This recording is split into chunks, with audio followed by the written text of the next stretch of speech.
Assalamualaikum warahmatullahi wabarakatuh. Perkenalkan, nama saya Anggun Elsabella dengan NPM 20424234. Pada kesempatan kali ini, saya akan mempresentasikan materi mengenai sejarah dan transformasi kurikulum pendidikan di Indonesia, mulai dari tahun 1947 hingga kurikulum merdeka pada saat ini. Pemaparan ini bertujuan untuk melihat bagaimana orientasi pendidikan kita berubah-ubah seiring berjalannya waktu. Yang terhormat, dosen pengampu mata kuliah Telaah Kurikulum, Dr. Tio Gusti Satria, Magister Pendidikan. Langsung saja, dari kurikulum 1947 hingga kurikulum merdeka pada saat ini itu ada 11. Yang pertama, Rajana Palajaran 1947. Kurikulum pertama pasca kemerdekaan masih dipengaruhi oleh sistem pendidikan kolonial. Namun, dengan orientasi yang berbeda, fokusnya utamanya adalah dekolonisasi, yaitu mengubah mentalitas masyarakat dari jiwa terjajah menjadi jiwa yang merdeka. Aspek karakter dan kesadaran bernegara jauh lebih ditekankan daripada aspek kognitif murni. Yang kedua, Rajana Palajaran terurai 1952. Pada tahun 1952, kurikulum ini disempurnakan menjadi lebih rinci. Ciri khasnya adalah prinsip relevansi, di mana setiap materi pelajaran harus memiliki keterkaitan langsung dengan kehidupan sehari-hari masyarakat. Di era ini pula, sistem pengajaran mulai terspesialisasi di mana satu guru fokus pada satu mata pelajaran. Yang ketiga, Kurikulum 1964. Kurikulum ini memperkenalkan konsep pancawardhana yang mencakup pengembangan moral, kecerdasan, emosional, keperigelan atau keterampilan, dan jasmani.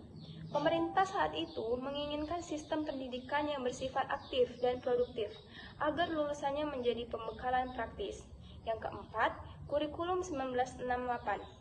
Lahir di awal masa Orde Baru, kurikulum ini bersifat lebih ideologis untuk memperkuat jiwa Pancasila secara murni. Secara struktur, kurikulum ini berlari dari pancawardhana menjadi pembina jiwa Pancasila dan percakapan khusus. Materi pembelajaran ini cenderung bersifat teroris dan terstruktur. Yang kelima, Kurikulum 1975. Kurikulum 1975 membawa pendekatan sistematis dengan metode PPSI atau prosedur pengembangan sistem instruksional. Fokus utamanya adalah efektivitas dan efisiensi pendidikan. Guru dituntut untuk memiliki perencanaan pembelajaran yang sangat teratur dengan target pencapaian jelas di setiap satuan pelajaran. Yang keenam, Kurikulum 1984. Kurikulum ini sering disebut sebagai penyempurnaan kurikulum sebelumnya dengan memperkenalkan pendekatan CBSA atau cara belajar siswa aktif. Model ini mempromosikan siswa sebagai subjek didik yang harus aktif melakukan observasi, klarifikasi, hingga diskusi materi di dalam kelas. Yang ketujuh, Kurikulum 1994 dan Suplemen 1999. Kurikulum 1994 mencoba memadukan elemen-elemen kurikulum sebelumnya. Namun, menghadapi tantangan besar karena beban belajar siswa dinilai terlalu berat, adanya pembagian waktu melalui sistem caturwulan dan banyaknya materi muatan lokal, membuat proses belajar menjadi sangat padat. Yang kedelapan, KBK 2024, kurikulum berbasis kompetensi. Memasuki tahun 2004, orientasi pendidikan berubah dari penguasaan materi menjadi penguasaan kompetensi. KBK menekankan pada hasil belajar, outcomes, di mana siswa diharapkan memiliki kemampuan nyata atau keterampilan tertentu yang dapat didemokrasikan setelah penutupan pendidikan. Yang kesembilan, KTSP 2006, kurikulum tingkat satuan pendidikan. KTSP merupakan bentuk desentralisasi pendidikan.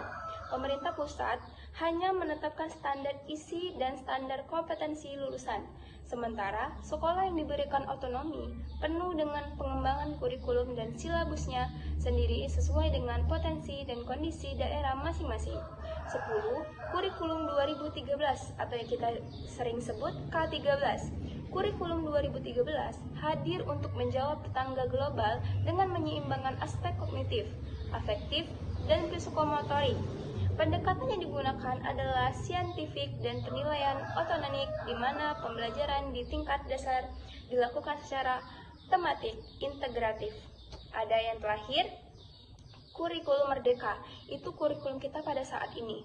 Saat ini kita menerapkan kurikulum merdeka yang memberi fleksibel jauh lebih besar. Fokus utamanya adalah pada materi esensial dan pengembangan karakter melalui P5. Kurikulum ini menerapkan prinsip pembelajaran berdiferensiasi yang kemungkinan guru menyesuaikan materi dengan tingkat kesiapan dan kebutuhan masing-masing individu siswa. Sebagai kesimpulan, perubahan kurikulum di Indonesia menunjukkan adanya pergeseran dan pendidikan yang berpusat pada materi menuju pendidikan yang berpusat pada siswa. Demikian presentasi yang dapat saya sampaikan. Semoga penjelasan ini memberikan gambaran yang jelas mengenai dinamika pendidikan kita.